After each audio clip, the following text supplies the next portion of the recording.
Good morning, students. Today we are starting with chapter 4 of NCERT, that is chemical kinetics.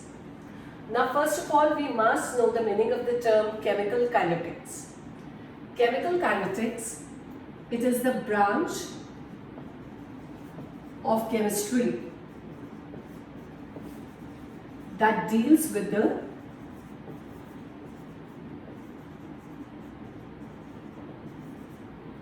rates of reactions. Rates means speed of reaction.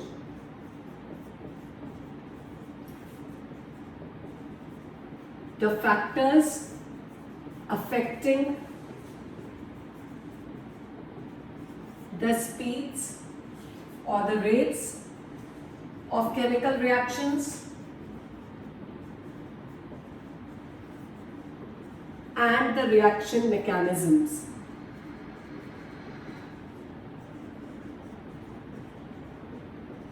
So again I'm repeating, chemical kinetics, it is the branch of chemistry that deals with the rates of reactions.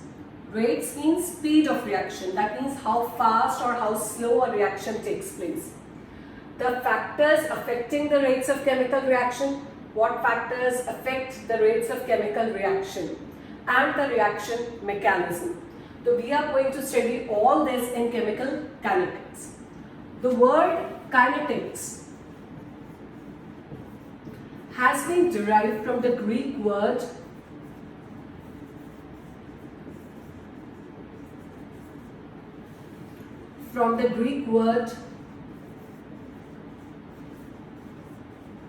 kinesis, which means movement.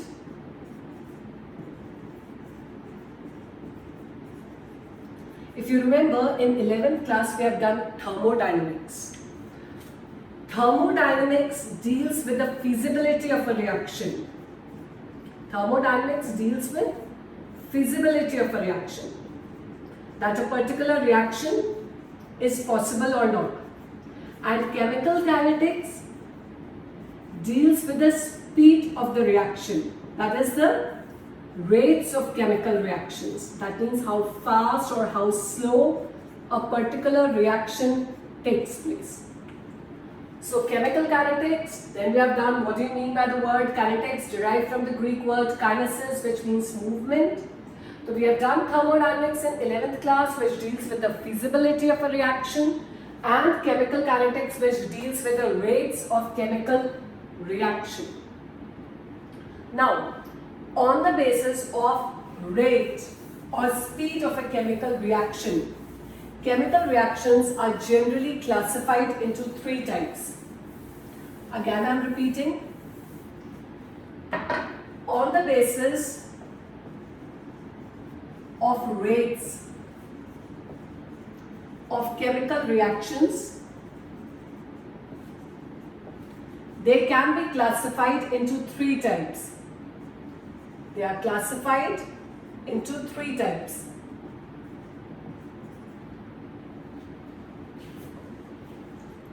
Let us start with the first type.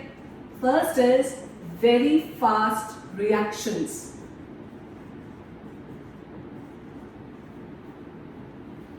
Second is very slow reactions.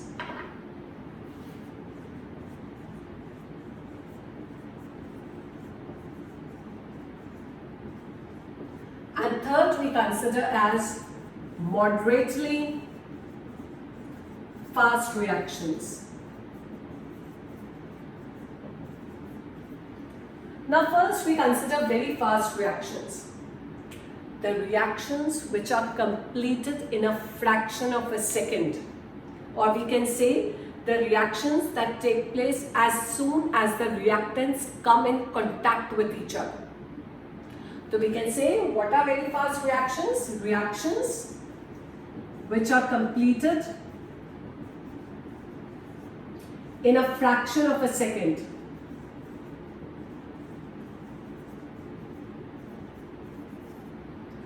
second, or we can say, or they are completed as soon as the reactants come in contact with each other.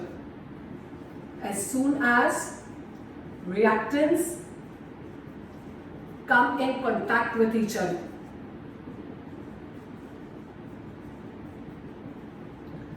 Generally, we say the ionic reactions are very fast reactions. That means the reactions which involve ions, ionic reactions.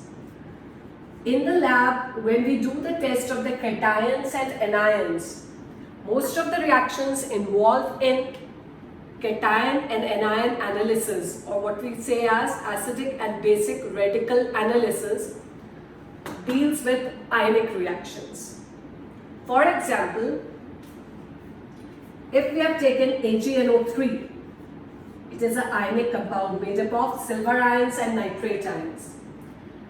When I add aqueous solution of NaCl to it, which is also an ionic compound, Na positive and Cl negative.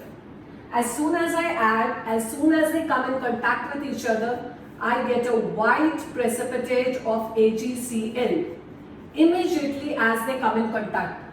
I don't have to wait for a second also. So these reactions are very fast reactions, as they only involve the exchange of ions.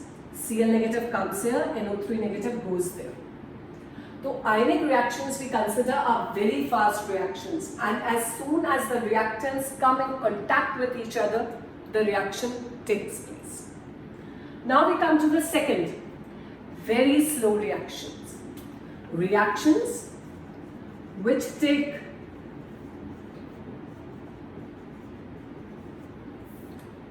days, months or years to complete.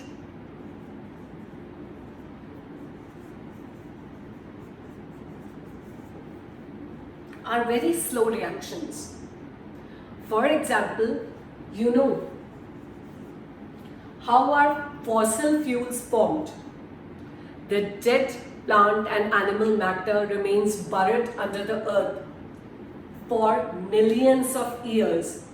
Then they are converted into fossil fuels. So it takes years, and therefore it is a very slow reaction. The formation of fossil fuels is a very slow reaction. Then you can take the example of rusting of iron. We know rusting of iron is a slow process, and it takes days or months for the complete piece of iron to rust. So it is also a slow reaction. If in a closed container, I put hydrogen and oxygen gas in a closed container,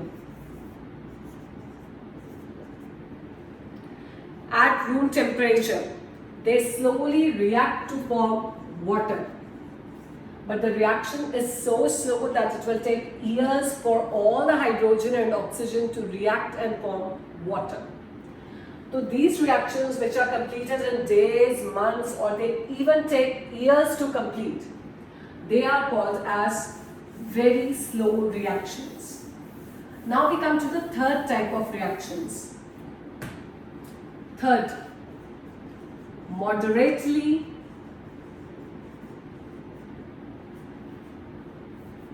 fast reactions, or sometimes they are also called moderately slow reactions. These reactions are the intermediate reactions.